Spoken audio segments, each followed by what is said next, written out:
All right, Shalom. First and foremost, I want to give all praises, honor, and glory unto Yahweh, Baha Hashem, Yahweh Shai, Baha Hashem, Rachakudash. Double honors unto the apostles and the elders of Great Millstone. Peace and salutations to the Akim, to the elect that are scattered throughout the four corners of this earth, pushing this truth and faith and sincerity. I'm the brother Shema Allah from the GMS Houston camp, and this lesson is going to be entitled From Manna to Abundance, Lessons from the Wilderness. And I pretty much got this title from reading Deuteronomy, the 8th chapter. And I'm just going to read through this chapter, and, that's going to be the lesson. And, right, so we're just going to get straight into it, because when you read this chapter, basically the Most High was telling them, everything that he done for them, as far as bringing them out of Egypt and feeding them with manna, right? Giving them things basically that they needed when they didn't have it. All the way up into the promised land, which would be the land of Israel, to where, we were living good. Okay. And he just wanted us to be mindful of it, and, not to get too prideful, of the position, that we were in. All right, and feel like that, it was because of us that, these things happen. So, as many lessons and takeaways, that we can take from this, and pretty much the ones that I remember, it will be brought out. Okay, but this is Deuteronomy 8:1. It says, "All the commandments which I command thee this day shall ye observe to do, that ye may live and multiply, and go in and possess the land which Yahweh sware unto your fathers." And this was always the message, throughout the scriptures, that the Most High, constantly wanted to beat in our minds to that if we want to live, we got to be obedient unto his commandments. Okay, that's the only way to prolong our life, and that it will go well with us. Okay, because this message is consistent in the scriptures. All right, it says that you may live and multiply, all right, because the law, statutes, and commandments are life. It says, and possess the land which Yahweh swore unto your father. So to possess this land and to get it and to inherit it, the land that was promised to Abraham, Isaac, and Jacob, it consisted of being obedient unto the Lord. It says, and thou shalt remember all the way which Yahweh thy God led thee these 40 years in the wilderness, to humble thee and to prove thee, to know what was in thine heart, whether thou wouldest keep his commandments or no. So the Most High was basically, testing the Israelites, right? Which the Israelites consist of the Negroes, Latinos, and Native Americans, right? He was constantly testing us, through different situations, okay? And he says that to humble thee, right? And to see what was in thine heart, right? Just, to see, how they would react and see the things that they would do, right? Whether they would actually be obedient unto him or not. And we know what all happened in the wilderness, how some, had to perish because ultimately they just tempted the Lord, too many times. But their kids were able to go, right? And Joshua and Caleb, right, to the promised land. Okay, so there's many examples, like I said, that we can learn from, okay, in the wilderness.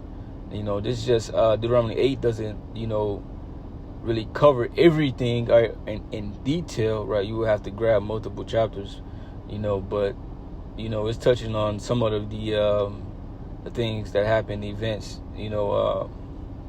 briefly. It said, and he humbled thee and suffered thee to hunger, and fed thee with manna which thou knewest not, neither did thy fathers know, that he might make thee to know that man doth not live by bread only, but by every word that proceeded out of the mouth of Yahweh doth man live. So he said he humbled thee and suffered thee to hunger, meaning, because you remember in the accounts when the Israelites basically they were some of them were murmuring about being hungry and about the food that they had in Egypt. They ate freely, and they started listing off items that they had, or food items that they missed and that they were craving for and that they had. But the Most High made them be hungry. The Most High made us hungry to see what we would do. Okay? It says that he humbled thee, right? It says he fed us with manna because We had no way of providing for ourselves, but the Lord provided for us. Right? The Lord made us rely on him. That's why it says that he might make thee to know that man does not live by bread only, and what bread, food, right?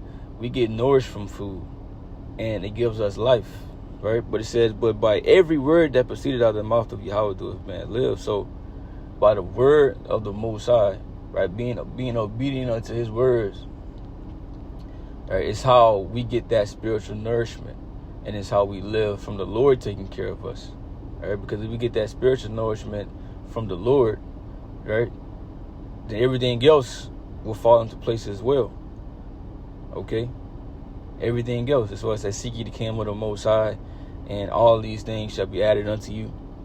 Right? So by living by this, right, and eating this word and getting nourished spiritually, right, the Most High, Yahweh Bashim Yahushua, will take care of us and sustain us, so like to whatever, right? Wherever we're at, whatever we're doing, the Lord got us. Whatever we need, all right, if you're living by his word and being obedient, right? And because this word, right, is likened unto food as well. Okay? This word is likened unto manna. It's like when you go into, just real briefly, I'm just going to mention it. You know about Yahushua, he said that he was that bread that came from heaven. Right, and it also, the scripture also say that he comes in the volume of the book, and it is written of him. All right, so this is like unto manna. Okay, and we are being fed with manna. Okay, when during the time of a famine, right, and a drought. Revelation 11 chapter speaks about the spirit of life entering into us, and basically our dead bodies being raised up, right? Because we didn't have this truth. So we are being fed spiritually. It says, thy raiment waxed not old upon thee, neither did thy foot swell in these 40 years. So the Lord took care of us. We didn't have to worry about clothing. We didn't have to worry about food. All right? We didn't have to worry about any of those things. It says thy foot didn't even swell up, because we was wandering in the wilderness. It said, thou shalt also consider in thine heart that as a man chasteneth his son, so Yahweh thy power chasteneth thee. So that's how the Lord deals with us. Okay? It's like a man deal with his son. And that he's going to basically, do everything that he can to make sure he's all right, even if it means bringing punishments upon him, because he's going to learn from it. All right? He's being punished and disciplined to learn from it and change his ways so that he can be better. All right? And it says, therefore thou shalt keep the commandments of Yahweh thy God, to walk in his ways and to fear him. For Yahweh thy God bringeth thee into a good land, a land of brooks of water, of fountains and depths that spring out of valleys and hills, a land of wheat and barley, vines and fig trees and pomegranates, a land of oil, olive and honey, a land wherein thou shalt eat bread without scarceness, thou shalt not lack anything in it, a land whose stones are iron, and out of whose hills thou mayest dig brass. All right, so he's basically, going to the great qualities of the land that we was going to. All right, look how he's describing the land. This is the perfect land. This is the best land on the planet Earth. Okay, and he's saying you finna have all of these things in abundance. Right, a land where thou shalt eat bread without scarceness, thou shalt not lack anything in it. A land whose stones are iron, and out of whose hills thou mayest dig brass.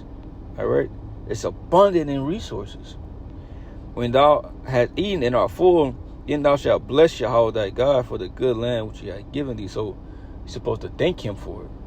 All right, that's the mindset to have, right, when you're in abundance like that, to thank the Lord, because that's who we got it from. All right, it says, beware that thou forget not Yahweh thy God, and keeping his commandments and his statutes and his commandments and his judgments and his statutes which I command thee this day, lest when thou hast eaten and art full, and hast built goodly houses and dwelt therein, and when thy herds and thy flocks multiply, and thy silver and thy gold is multiplied, and all that thou hast is multiplied, then thine heart be lifted up, and thou forget Yahweh thy God, which brought thee forth out of the land of Egypt from the house of bondage. So basically, he's saying that basically not to forget him, all right, and to remember the things that he did. All right, you don't want to get to the point to where you got all these things and you forget about them, and you get prideful, right? He didn't want the abundance of things to change your mindset, basically. All right. It says, who led thee through the great and terrible wilderness, wherein were fiery serpents and scorpions and drought, where there was no water, who brought thee forth out of the rock of flint, right? Who fed thee in the wilderness with manna which thy fathers knew not, that he might humble thee, that he might prove thee to do thee good at thy latter end. Right? So he said he took care of us through the wilderness, protected us from things. When there was no water, he gave it to us. When there was nothing to eat, he fed us with things. All right? And it says, and thou saying thine heart, my power and the might of mine hand had gotten me this wealth, right? So he wants to avoid this, thinking that we got it, because of us. All right? And we didn't get it. Any of this because of us. All right? Because first of all of these things were promised. When you read Deuteronomy, I believe Deuteronomy is the 6th chapter or the 7th, but he didn't want us to think that we was getting all of the land, all of these things because of our righteousness. And it wasn't that. He said it was because of the promises that he made to Abraham, Isaac, and Jacob. It says, but thou shalt remember Yahweh thy God, for it is he that giveth thee power to get wealth, that he may establish his covenant, which he swore unto thy fathers, as it is this day. Okay, so you got to keep in mind that it's the Most High that provides us with things. All right, it's the Most High that supplies us. Well, the scripture say that he daily loaded us with benefits. It says, and it shall be, if thou do at all forget Yahweh thy God, and walk after other gods, and serve them, and worship them, I testify against you this day that ye shall perish.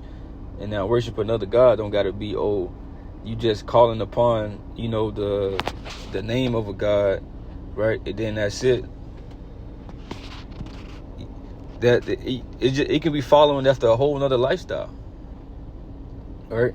Following after a whole nother way, because having that pride and departing from the Most High, that's enough for the Most High to kill you, right then and there. All right, but just getting into any of these things in this world, this world is full of idolatry, right? So you can be worshiping another God by default, right? From the practices and the things of this life. It says, and it shall be, if thou do at all forget Yahweh thy God, and walk after other gods, and serve them, and worship them, I testify against you this day that ye shall surely perish. All right, so you're gonna die. It says, as the nations which Yahweh destroyed before your face, so shall ye perish, because ye would not be obedient unto the voice of Yahweh your God. All right, so now we see that, that pretty much the thing that we can learn from this is that, you see how the Most High, he took care of us. He brought us out of nothing, right? He said, I took y'all out of slavery, right? He's like, I made y'all hungry so y'all can depend on me. When there was no water, I gave it to you.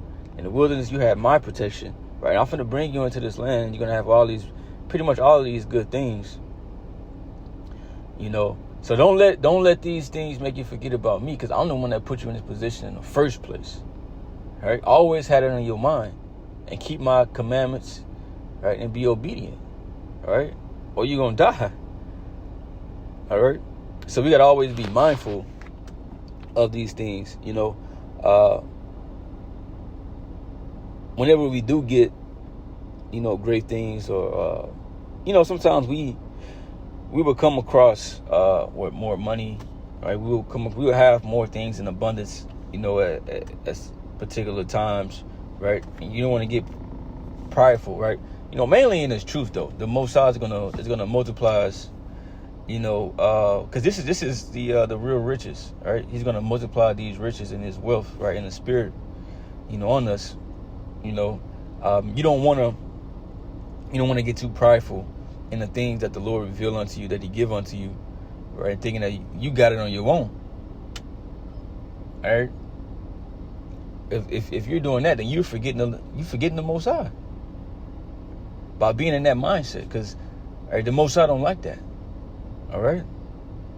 Another thing we can take from this too is how that the Most High took care of us when we had nothing. So, during these particular times to where it may seem like you're lacking, right? The Lord can take care of you. Or even, when this whole society shut down, all right? The Lord can take care of us, Okay? You know, but the Most High said he did it to basically, make us hunger and depend on him to humble us. All right, so the humility, is important, right? Whether we have abundance or not. But yeah, man, that's the lesson. I hope this is edifying. I got the point across. With that, I'm gonna say shalom.